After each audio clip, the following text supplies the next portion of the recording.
In this video, you will learn how to browse the internet on your smart device using a single switch with auto-scanning enabled switch control. To browse the internet, go to the home screen on your device. On the home screen, wait until the scanner highlights the row that includes your internet browser app. Tap your switch once to select the row. The scanner will now highlight each item on the row you selected.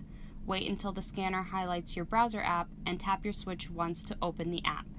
On the main browser page, you can either select one of your favorites page or wait until the search field at the top is highlighted. Tap on the search field to open the on-screen keyboard. The scanner will now scan your keyboard, which allows you to type the word or web page you are looking for.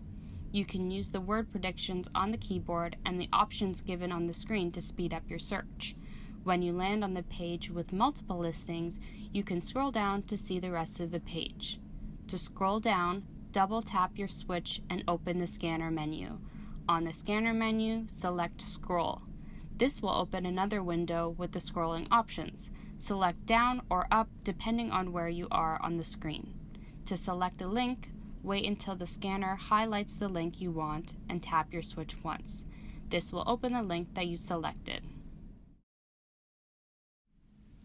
In this video, you learned how to open your internet browser, search for a term or web page, scroll through the results of your page, and open a link in your results. Now you are ready to browse the internet using tecla-e.